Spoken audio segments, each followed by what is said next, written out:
Anda kembali menyaksikan Apa Kabar Indonesia Malam. Kita lanjutkan perbincangan kita. Sudah terhubung bersama kami Prof. Hikmahanto, Guru Besar Hukum Internasional Universitas Indonesia. Selamat malam Prof. Hikmahanto. Langsung saja Prof, ini jika memang benar-benar dilaporkan, implikasinya dan proses hukum yang harus dilewati ini seperti apa Prof. Hikmahanto? Sebelum bicara tentang dilaporkan ya, menurut saya perlu pemerintah mungkin sebagai gestur kita mengundang ahli-ahli dari Brazil yang berkaitan dengan masalah pendakian, kesulitan yang dihadapi gitu ya, untuk mereka bersama-sama melakukan investigasi bersama.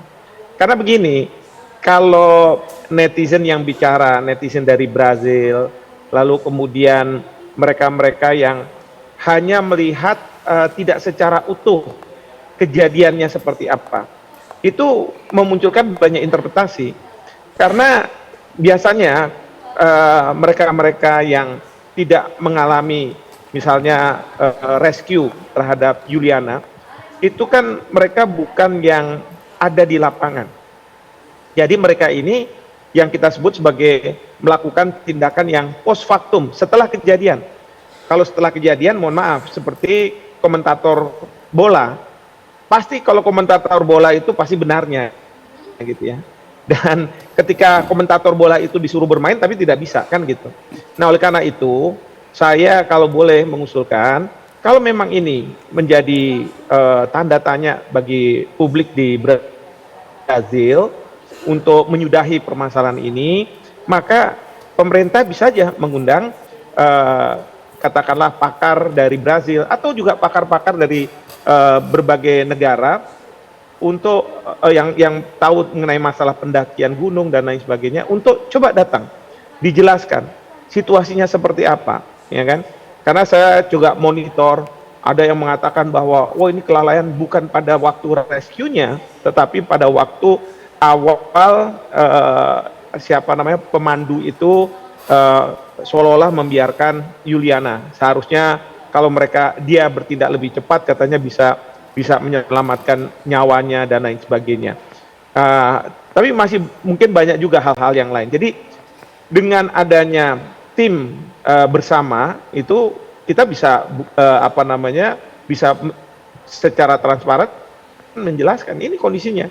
Saya masih ingat pada waktu beberapa tahun yang lalu, warga negara Amerika Serikat itu ditembak di Papua, dan kemudian pemerintah dan publik di Amerika Serikat meragukan hasil penyelidikan kita, siapa yang harus bertanggung jawab dan lain sebagainya. Nah, itu kita membuka kesempatan bagi FBI, ya, Federal Bureau of Investigation-nya Amerika Serikat, untuk datang ke Indonesia. Ayo sama-sama kita melakukan investigasi, ya kan? Dan ternyata memang hasilnya tidak ada yang ditutup-tutupi, ada transparansi di situ, dan semua prosedur SOP sudah dilakukan. Jadi itu yang pertama yang ingin saya sampaikan. Kedua, kalaupun katakanlah ada ketidakpuasan, lalu mau dibawa ke jalur hukum, pertanyaannya adalah siapa yang akan membawa jalur hukum ini? Keluarga korban, keluarga Juliana, atau pemerintah Brazil? Nah, pemerintah Brazil tentu juga harus hati-hati. Karena apa? Karena dia tentu tidak mau karena permasalahan satu orang kemudian menjadi permasalahan antar negara. Ya, jadi kita juga harus lihat seperti itu. Saya ambil contoh, kalau misalnya di Malaysia katakanlah ada warga negara kita, tenaga kerja yang dianiaya oleh katakanlah majikan setempat gitu. Okay. Mungkin masyarakat kita marah, gitu, begini harusnya begini.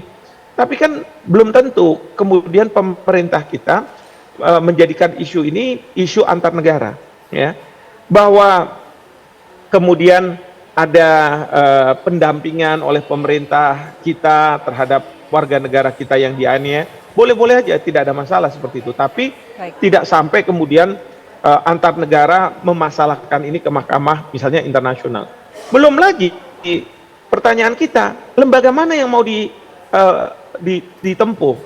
Ya, kalau misalnya pemerintah, kalau pemerintah dibawa ke mahkamah internasional, pasal 36 dari statuta Mahkamah Internasional menyebutkan bahwa sengketa seperti ini harus antar negara dan negara harus sepakat untuk menyelesaikan masalah ini.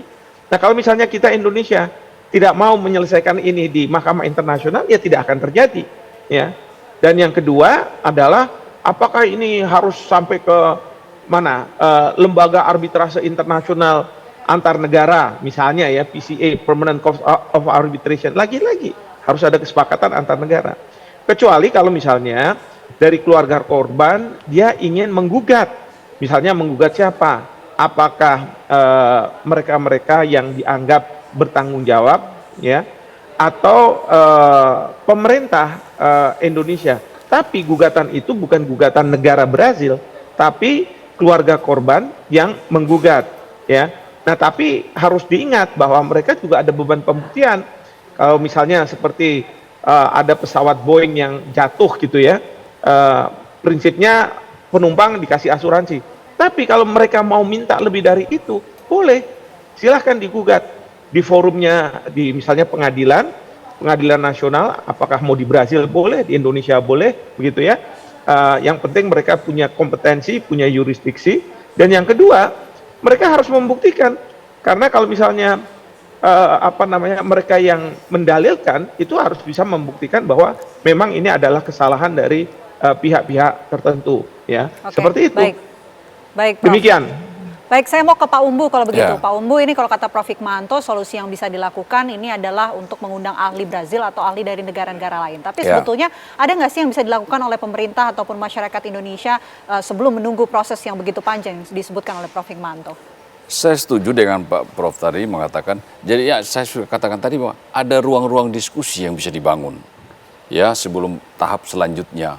Ruang diskusi, contoh kita investigasi bersama.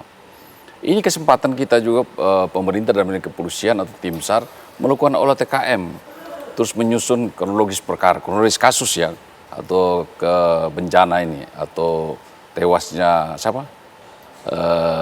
Cewek ini ya. Ya, Julian. Nah, dibangun suatu rekonstruksi, terus tim SAR itu diperiksa, terus itu menjadi dokumen kita untuk mempersiapkan jika terjadi digugat benar, itu menjadikan bukti kita.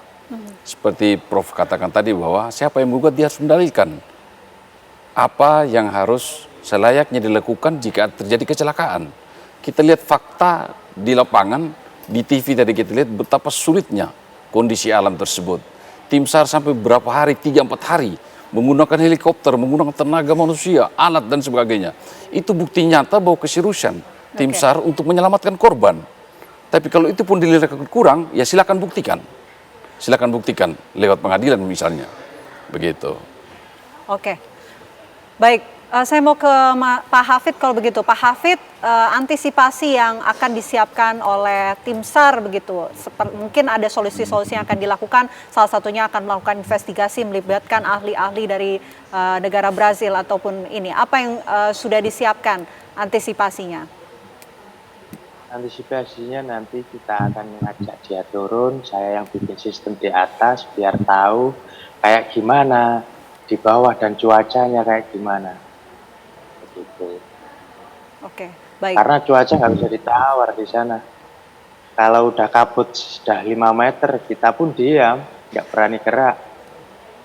Bila mana ada batu yang runtuh, nggak kelihatan, itu yang nggak kita mau. Ya.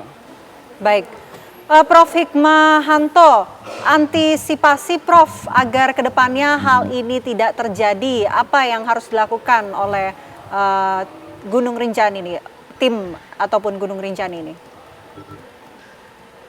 Ya, yang pasti saya sudah melihat berita di mana Bapak Gubernur NTB melakukan pembenahan apa yang harus dilakukan. Bahkan saya mendengar juga pendamping itu kalau misalnya dikatakan ada yang salah dan lain sebagainya itu sudah di blacklist selama beberapa bulan ke depan, tidak boleh melakukan pendampingan.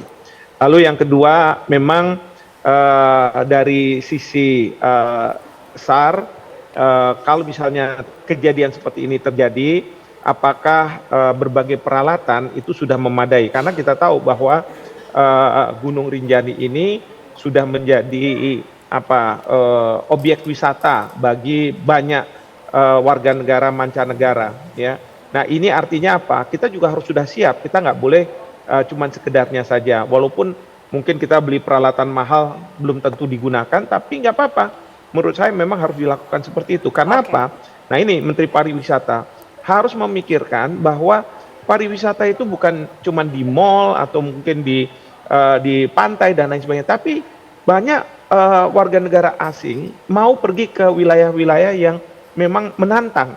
Nah, kita juga tahu itu dan kita harus melakukan upaya-upaya untuk memastikan ya bahwa anggaran bagi SAR di sana memadai, semua ada dan lain sebagainya, bahkan rumah sakit juga harus rumah sakit yang baik dan lain sebagainya, lain Oke. sebagainya. Itu kita harus persiapkan Baik, sebagai itu yang- pelajaran. Aha, untuk pelajaran itu yang harus dipersiapkan. Terima kasih banyak Prof. Hikmahanto, terima kasih Pak Hafid, terima kasih Pak Ubu Terima kasih. atas waktunya di Apa Kabar Indonesia. Kita pantau dan juga lihat bagaimana tindak lanjut dari peristiwa ini. Terima kasih semua. Terima kasih.